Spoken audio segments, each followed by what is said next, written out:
சொல்லிடு கட்லெட். வணக்கம் நலம் தானா வீவர்ஸ். இன்னைக்கு கட்லெட் செஞ்சுருக்கோம். அது சாதாரணமாக உருளைக்கிழங்கு போட்டு செய்வோம்.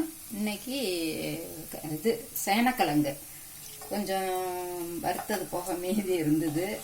அதனால் அது இல்லாமல் ஒரு சிலருக்கு உருளைக்கிழங்கு ஒத்துக்காது இல்லை, வாய்வுன்ட்டு சாப்பிட மாட்டாங்க. அதுக்காக சேனக்கிழங்கை வச்சு இன்னைக்கு செஞ்சுருக்கிறேன்.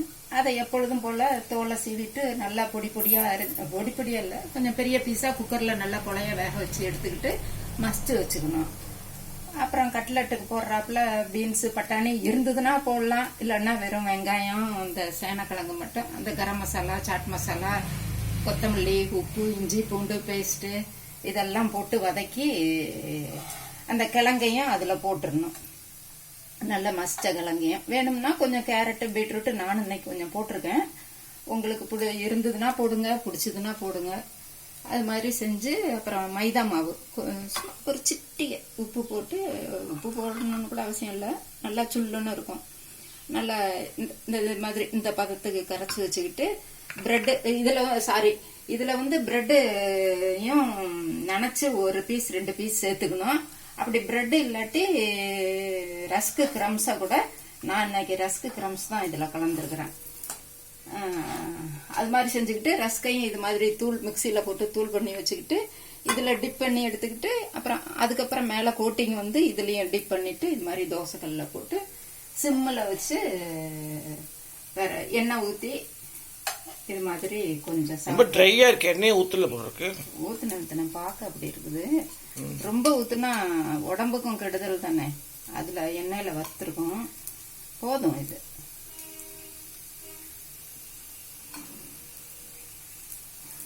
யாரும் விருந்தாளிங்க வைக்கல கொஞ்சம் நிறைய எண்ணெய் ஊற்றிக்கலாம். நம்ம வீட்டில் இருக்கிறவங்க சாப்பிட்றதுக்கு கொஞ்சம் கம்மியாக எண்ணெய் சேர்க்கணும்னு தோணுச்சுன்னா கம்மியாக இங்கே பாருங்க, அடியில் தோசைக்கல்லையே எண்ணெய் இருக்கு, வேணும்னா இன்னும் ஊற்றிக்கலாம். விருந்தாளுங்களுக்கு செஞ்சு கொடுக்கல நல்லா கொஞ்சம் சேனக்கிழங்க நல்லா மசிய வேக வச்சு எடுத்துக்கிட்டு அதோட கேரட்டு, வெங்காயம், பட்டாணி, பீன்ஸு, உப்பு, இதெல்லாம் மஞ்சத்தூள் போடணுமா? மஞ்சத்தூள், ஆமா மிளகாத்தூள் சொல்ல மறந்துட்டேன். மஞ்சத்தூள், மிளகாத்தூள், பச்சை மிளகாயும் கொஞ்சம் போட்டுக்கலாம்.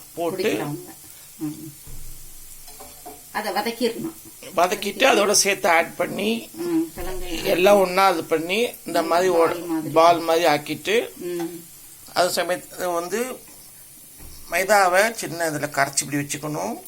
பெட் கிரம்ஸ் நாங்கள் வந்து ரஸ்க் கிரம்ஸ் எடுத்து உடச்சி வச்சுருக்கிறோம். இதில் நனைச்சிட்டு பாலை நனைச்சிட்டு இதில் தொட்டு இப்படி செஞ்சிடணும். இது சேனக்கிழங்கு கட்லெட். எப்போதும் உருளைக்கிழங்கு தான் கட்லெட் செய்வாங்க. இது ஒரு வித்தியாசமான சேனக்கிழங்கு கட்லெட்.